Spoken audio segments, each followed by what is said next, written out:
Assalamualaikum warahmatullahi wabarakatuh. Selamat datang teman-teman di The Podcast, Dakwah Podcast.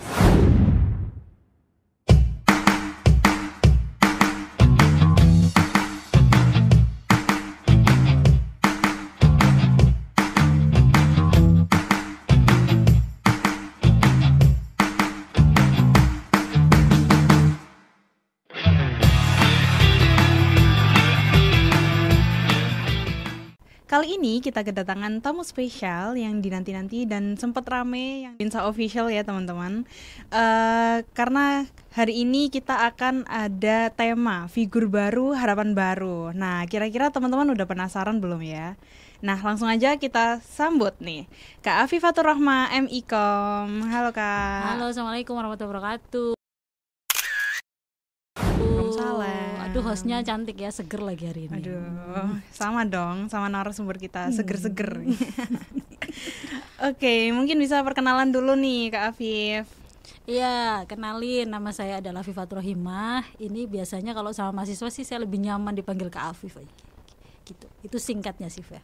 Nanti biar kamu banyak tanya ke saya maksudnya. Oke. Nah, kesibukannya selain menjadi dosen nih, apa aja nih Kak? Tentu sebagai perempuan kesibukan kedua sebagai dosen adalah pekerjaan di rumah ya. Tapi ternyata pekerjaan di rumah saya hanya beberapa jam, sisanya malah di luar rumah. Gitu ya. Iya, jadi saya jadi dosen, saya banyak berkecimpung bertugas sebagai fasilitator di Kemenparekraf hingga sekarang.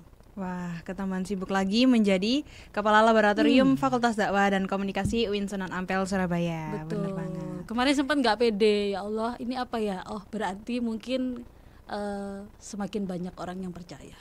Oke, alhamdulillah ya Kak ya. Nah, mungkin awal mula nih terpilihnya menjadi Kepala Laboratorium FDK UINSA, gimana nih Kak? Kaget Pak. Jadi sebenarnya itu bukan hal yang mendadak. Jadi sudah beberapa bulan sebelumnya. Namun karena lain hal ada keperluan, saya pun juga ada keperluan sehingga harus menunda beberapa bulan hingga akhirnya kemarin dilantik di 29 November dan aktif bertugas sebagai kalab di tanggal 1 Desember. Oke, wah keren banget nih ya. Berarti bukan hanya sekedar langsung dilantik nih, ada pertimbangan-pertimbangan panjang gitu. Proses Oke. panjang, seleksi alam yang luar biasa mungkin ya. Jadi itu yang membuat sampai di titik yang disebut takdir ini. Tapi untuk persiapan sendiri dari Kak Afifnya sudah benar-benar mantep ya untuk mengambil posisi ini. Sebenarnya ini adalah bukan amanah baru bagi saya ya. Jadi ada beberapa tahun yang lalu itu saya sempat berada di posisi ini itu selama 4 tahun. Jadi dan di situ mungkin cuman bedanya di sini agak gemuk ya laboratoriumnya ya. Jadi satu fakultas saja ada 11 laboratorium hanya untuk 5 prodi. Nah, sedangkan pengalaman saya ya belum sampai menguasai 11 laboratorium gitu. Cuman bisa jadi dengan modal saya di pengalaman yang masa lalu itu jadi modal yang untuk bisa menguatkan saya untuk saat ini gitu. Oke, ngomong-ngomong nih Kak Afif, apakah kakak ini sudah mengetahui seluk dan beluknya laboratorium FDK atau masih benar-benar baru banget tahu gitu? Sebenarnya saya tahu kehidupan laboratorium Fakultas Dakwah dan Komunikasi itu sejak saya masuk tahun 2019 gitu. Di situ saya kaget sekali, wah luar biasa ya, fakultas aja laboratoriumnya ada 11 gitu. Wah ini harusnya berarti teman-teman mahasiswa terfasilitasi dengan baik begitu. Artinya ada kalau saya bisa memprediksi itu 60% dari kurikulum itu adalah praktikum karena ada 11 laboratorium yang dimanfaatkan begitu. Dan menurut saya karena saat itu saya belum tahu satu persatu laboratorium ya. Cuman saya melihat bahwa dengan adanya laboratorium itu adalah penunjang utama mahasiswa untuk belajar. Karena mahasiswa itu kan bukan siswa ya yang harus duduk di ruangan. Asumsi saya laboratorium adalah sebuah epicentrum kehidupan mahasiswa. Ya kalau bisa sudah semester 3, 4 masuk aja ke laboratorium, nggak usah masuk kelas gitu. Itu yang saya pahami sehingga saya pikir tahun 2019 saya masuk itu dengan adanya 11 laboratorium, Fakultas Dakwah dan Komunikasi harusnya sangat luar biasa untuk dalam memfasilitasi mahasiswa di laboratorium.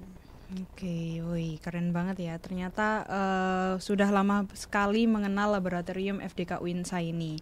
Nah, karena sudah mengetahui nih, mungkin hafal nggak sih Kak dari 11 laboratorium? Ini uji apa nih Pak UAS ya? Barangkali inget nggak? Belum ya? Waduh, kalau aku dimintain pertanyaan gini, nilaiku kayaknya masih 60 kayaknya. Tapi nggak apa-apa sih. Mohon maklum ya, karena kepala lab baru ya, jadi saya tak belajar lagi nih habis ini.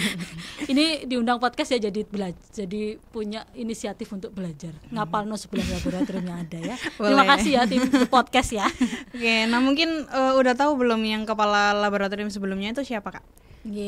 Jadi kalab yang sebelum saya itu adalah Mas Ilham, Mas Ilham MM kalau nggak salah, yang biasanya dipanggil anak teman-teman itu Mas Ilham gitu, Pak Ilham. Nah, kenapa kemarin ada transisi seperti itu? Itu karena memang beliau ditugaskan untuk fokus menyelesaikan studi S3. Jadi tidak ada polemik apapun. Prestasinya bagus, kinerjanya baik, cuman karena memang harus hidup adalah pilihan ya Pak. Saya pun mengalami itu tahun 2021, hidup pilihan, mau lanjut studi atau mau fokus studi atau fokus bekerja. Ya, hidup pilihan, jadi saya milih studi. Nah, itu yang juga dialami oleh kalab sebelumnya ya Mas Ilham, bahwa beliau harus fokus dengan studinya. Ya, kita doakan biar studinya cepat selesai. Amin. Setahun 2 tahun lagi. Amin ya rabbal alamin. Nah, mungkin dari Kak Afif sendiri nih, apa langkah utama yang ingin dicapai ketika menjadi kalab nih? Ya, langkah pertama ini pertanyaannya kayak saya kemarin ditanyain ya, 100 hari kerja presiden bagaimana gitu ya. Nah, ini kira-kira saya mungkin 30 hari pertama kerja gitu ya. Karena terbentur Nataru ini Pak gitu. Jadi apa yang saya prioritaskan dalam waktu dekat adalah koordinasi tentunya. Saya itu tipe orang yang harus mampu masuk di semua sektor dalam waktu sesingkat-singkatnya. Karena kita tidak bisa mencapai sebuah target, sebuah kinerja tertentu kalau kita tidak membentuk solidaritas gitu. Harus solid dulu, sehingga itu yang saya fokuskan untuk 30 hari pertama. Mungkin nanti setelah di bulan Januari yang masuk masa libur, saya akan mencoba menyusun setiap laboratorium itu ada intensitas sebuah kegiatan yang real begitu. Jadi tidak hanya sekedar kumpul rapat gitu. Nah, kayak The Podcast nih salah satu yang masuk laboratorium yang masuk skala prioritas saya 30-60 hari ke depan. Jadi bagaimana The Podcast ini bisa terorganisir dengan baik gitu. Kemudian produktivitasnya juga bagus. Kita tidak perlu harus hanya memfasilitasi circle tertentu ya, misalkan narasumbernya ada dosen atau apa. Saya harap The Podcast ini sebagai ruang yang siapapun boleh masuk. Harusnya begitu. Oke, emang dari The Podcast sendiri ini udah beberapa ada, dari dosen juga ada, terus dari luar dan juga dari mahasiswa kemarin juga sudah tayang gitu ya teman-teman di episode terbarunya kemarin. Keren. Ditunggu yang selanjutnya ya. Oke. Nah, mungkin setelah ada koordinasi, solidaritas terbangun dari mahasiswa sendiri ya, lalu ada intensitas kegiatan. Nah, mungkin biasanya nih setiap pemimpin kan ada inovasi kreatifnya nih. Nah, apa dari Kak Afif sendiri? Saya ingin teman-teman bahwa laboratorium ini tidak hanya sebagai ruang praktikum ya. Karena menurut saya laboratorium itu yang juga harus bisa memberikan sumbangsi untuk masyarakat. Artinya apa? Langkah-langkah kecil mungkin kita bisa lakukan dengan melaksanakan membuka pelatihan begitu ya untuk teman-teman SMA, SMK itu. Jadi saya tuh punya mimpi begini nih, kalau ada anak SMA kunjungan ke UIN, mampirnya ke Fakultas Dakwah. Ngapain? Ya pelatihan singkat gitu loh, broadcast, pelatihan singkat podcast, pelatihan singkat jadi penyiar radio. Itu kan menarik menurut saya. Jadi nggak hanya sekedar kunjungan, tapi running of action-nya ada begitu. Jadi mereka pulang itu langsung terngiang ya gitu. Wah, tujuannya apa sih ke UINSA? kunjungan kampus. Tapi untuk apa ke depan? Harapannya kan biar mahasiswa itu tertarik dengan kita gitu, dengan UIN Sunan Ampel Surabaya. Salah satunya harusnya melalui Fakultas Dakwah dan Komunikasi. Begitu. Wow, bener banget. Aduh, aku jadi semangat nih, Kak. Untuk menghidupi laboratorium yang lain juga. Dan juga pastinya nih, karena dari tadi kita udah diskusi singkat nih soal awal mulai yang baik lah, cukup baik dan sangat-sangat amat baik. Mungkin ada pesan dan kesan untuk mahasiswa terutama yang terlibat dalam laboratorium Fakultas Dakwah dan Komunikasi. Oke, untuk mahasiswa tentunya saya harap teman-teman mahasiswa itu kalau nongkrong tuh ya jangan hanya sekedar di kantin ya, atau mungkin di parkiran motor ya gitu. Jadi kemana? Ya ke laboratorium, itu harapan saya. Jadi laboratorium itu hidup itu tidak hanya sekedar ketika produksi gitu ya. Misalkan ada teman-teman nggak cuma di podcast, misalkan di DTV, di Sufada, atau mungkin di lab Haji Umroh, ada lagi juga lab TTG, ada juga lab lah, ini kan saya jawab ya pertanyaan jawab tadi ya. Akhirnya nih itu, ke-spill satu-satu. Lab Tahsin, itu harapan saya teman-teman nongkrongnya di situ gitu. Karena saya melihat laboratorium ini di Fakultas Dakwah dan Komunikasi perlu dihidupkan. Ya siapa yang hidupkan? Satu-satunya nyawa yang terbesar dan teruat adalah mahasiswa. Jadi dari mahasiswa bagaimana aktif untuk masuk terlibat di laboratorium gitu. Wah, pesannya sangat